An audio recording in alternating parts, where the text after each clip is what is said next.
Hola, muy buenas tardes. Mi nombre es Carla Meyer Arancibia y soy parte del movimiento Transformar, que está hoy día en la Alcaldía Ciudadana de Valparaíso. Yo voy a hablar en chileñol.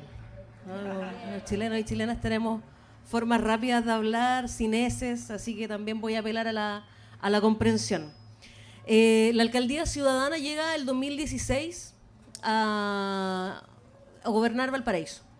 Recién el Daniel decía que no da lo mismo quien gobierna, y eso es efectivamente así.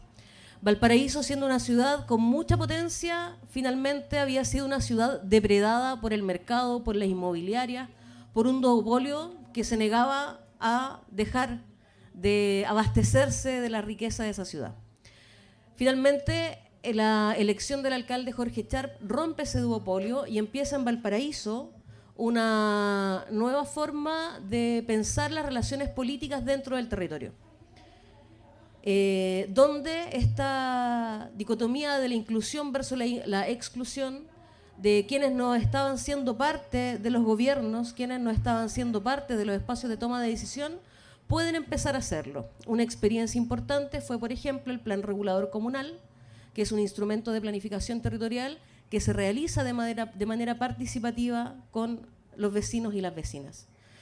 Pero otro elemento importante fue la apertura de otro tipo de espacios como las oficinas municipales enfocadas en sujetos específicos como lo son los pueblos originarios, las personas migrantes y las diversidades y las disidencias sexuales, a quien yo también pertenezco porque soy una lesbiana visible.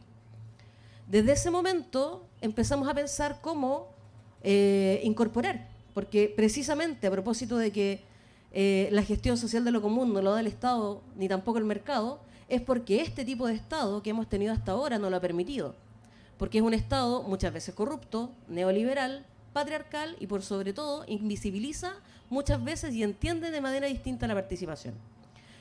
Se comenzó entonces, en lo que tiene que ver con las diversidades y las disidencias, a configurar unas mesas de trabajo. Mesas de trabajo que reconocieron la historia de las organizaciones sociales que existían en Valparaíso. Es decir, no partimos de un saber experto, sino que más bien reconociendo los saberes existentes en el territorio, reconociendo las historias de lucha que se daban en el territorio. Ese levantamiento y ese trabajo con las organizaciones sociales también se abrió a personas que no participaban en organizaciones sociales, personas sueltas, que le llamamos. ¿Por qué? Porque también las organizaciones sociales, por muy diversas o por muy compuestas por diversidad y disidencia, también tienen prácticas hegemónicas en su interior. Y por cierto, en Chile al menos, las lesbianas y las transdisidencias habían sido también muy invisibilizadas. Nuestra mesa entonces se compuso de distintas personas, de distintas organizaciones, con las que empezamos a mirar cómo construir una política local con pertinencia territorial en materia de diversidad sexual. El camino ciertamente no fue fácil, fue bastante complejo. Harta conversación, harta discusión y sobre todo harta escucha. Escuchar activamente, mantener una relación de confianza, la credibilidad que se planteaba es el capital principal que tiene la alcaldía. Y en esa vuelta también nos encontramos que a nivel nacional las tensiones que existían en términos como más gruesos y más políticos eran muy diferentes también a las que podíamos ver con las organizaciones en Valparaíso. Mientras las luchas más grandes a nivel nacional en la política, en la Cámara de Diputados, estaban en la línea de matrimonio igualitario o adopción, las propuestas que surgían desde las organizaciones sociales eran más bien de justicia. El movimiento, por ejemplo, Justicia por Nicole, donde una joven lesbiana, camiona, pobre, fue asesinada y hubo que hacer todo un movimiento, las mismas organizaciones, las mismas mujeres, las mismas lesbianas, lucharon por una Justicia por Nicole, tomándose una fiscalía para poder exigir justicia. Porque en Chile los crímenes de odio no están regulados como crímenes de odio. Tiene que ser una situación muy evidente para que eso ocurra. La toma de la fiscalía trajo aparejada lo que se llamó absolución para las 5, porque 5 lesbianas, 5 personas fueron imputadas de agredir y tomarse un edificio público, por lo tanto fue nuevamente la justicia un elemento que nos parece importante en apoyar la lucha de las organizaciones. El tema de la justicia sigue siendo para las organizaciones más de base, más de territorio, más estigmatizadas quizás, no las tan reconocidas o tan ubicadas en posiciones sociales más de élite, un elemento importante para la diversidad y las disidencias en Chile. Hoy día está la situación de Estefano, un joven trans que en una situación de autodefensa, muy similar a lo que ocurrió con Iggy aquí en Argentina, se encuentra imputado. La situación de desapariciones forzosas y otro tipo de situaciones que han ocurrido con personas que pertenecen a la diversidad de las disidencias. La educación es otro elemento importante de lucha a propósito de la educación sexual integral, que no está bien desarrollada, que nos parece importante trabajar, que tanto la Oficina de Diversidades como la Mesa lo estaba desarrollando en Valparaíso. El tema de la salud, el derecho a la salud trans, también es un elemento importante que desde la oficina y desde la Mesa de Diversidades y Disidencias se ha estado impulsando. Y por sobre todo un elemento fundamental que ha aparecido es la disputa por la memoria, que es una lucha que también tiene la Mesa en la configuración en Valparaíso de un sitio de memoria que recupere la memoria de las diversidades y las disidencias en el territorio. Eso no aparece en las luchas más de élite, ¿no? Sino que nos parece que son importantes porque surgen desde los territorios. La pandemia, sin lugar a duda, también fue un elemento que nos puso en tensión y nos puso como en alerta el trabajo en ese caso con mujeres trans, adultas mayores o personas mayores, tercera edad, que se encontraban muchas veces en una situación de sobrevivencia con bastante dificultad. También tuvo todo un movimiento para poder apoyarla, así también como ollas comunes que se focalizaron precisamente en la población diversa. Ciertamente no da lo mismo quien gobierna, ¿no es cierto? Se entiende la participación de manera distinta, se entiende la participación a veces solamente con preguntar qué es lo que usted quiere y no cómo usted quiere que gobernemos o cómo podemos gobernar en conjunto. Yo creo que esa gestión social de lo común que no ocurre con el mercado y que no ocurre con un cierto tipo de gobierno, desde la Alcaldía Ciudadana ha sido una lucha constante y permanente. El poder colaborar, gestionar participativamente lo que queremos hacer, no solamente en términos de consulta, sino que también en la incidencia y en el poder cogestionar o cogobernar con las organizaciones sociales que están haciendo cosas porque reconocemos los saberes que existen en los territorios. Nosotros no buscamos la institución para poder quedarnos en la institución y para poder solamente gobernar.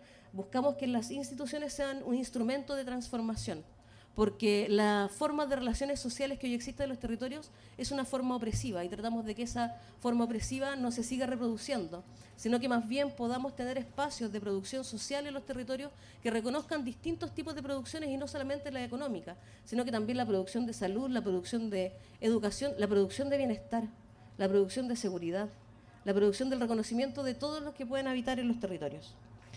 Y es complejo porque ahí también nos hemos encontrado que esta diferencia muchas veces no es tan solo en una situación... Ahí. No es tan solo en una situación de la izquierda y la derecha, que es lo que hemos escuchado, ¿no es cierto?, el avance del fascismo, sino que también en la diferencia que se da entre la élite y el pueblo, y una élite que es transversal a la izquierda también. La élite no está solamente en la derecha, la élite también está en la izquierda. Entonces, esta diferencia y esta forma de poder mirar las tensiones que existen de los territorios como no solamente la derecha y la izquierda, sino que también de élite y pueblo, nos permite observar cuáles son los espacios de disputa que tenemos que tener. Y ciertamente en Chile, donde la entrada del mundo independiente al cual nosotros pertenecemos ha estado vetada, muchas veces también por las cámaras de diputados, donde los partidos políticos tradicionales no han dejado ingresar a los independientes, no han dejado que las voces de los independientes se puedan traducir en propuestas o en votos, es una lucha constante porque nos damos cuenta que hay un deseo de mantener el poder y no solamente entregarlo, ¿no es cierto?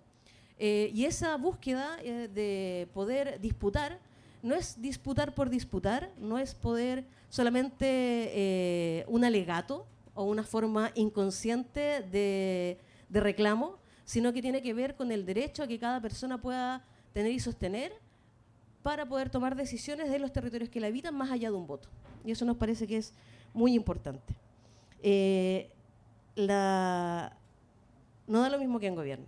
No da lo mismo quien gobierne, sin lugar a dudas, la responsabilidad de un gobierno local es tratar de que todos y todas puedan estar incluidos en la toma de decisiones, es que todos y todas puedan estar informados e informadas de lo que hace un buen gobierno, Y lo que nos toca a nosotros por lo pronto es no perdernos como administración, como gobierno local, en no perdernos, en no soltar la cuota de incomodidad que tenemos que sostener para poder gestionar y cogestionar las luchas que nos congregan a todos y todas, el estar siempre trabajando en red, el poder seguir sosteniendo a las comunidades de manera conjunta, no como expertos que ayudan a la pobre ciudadanía que está logrando organizarse, sino que más bien la responsabilidad política de estar en un lugar donde tenemos que poner a disposición nuestro saber y nuestros recursos, el poder estar siempre visibles en nuestros errores y en nuestras formas de mejorar, el seguir mirando nuestra gestión en conflicto y en tensión, no darnos por acomodados y acomodadas, y por sobre todo entendernos siempre como un lugar de rebeldías, sentirnos siempre como en un lugar de rebeldías. Y una rebeldía que no tiene que tener miedo. No tiene que tener miedo al cambio, no tiene que tener miedo al enfrentar a los poderosos y a las poderosas del lugar en que estemos, y no tiene que tener miedo a reconocer que la sociedad es diversa, amplia, inclusiva y de todos. Muchas gracias.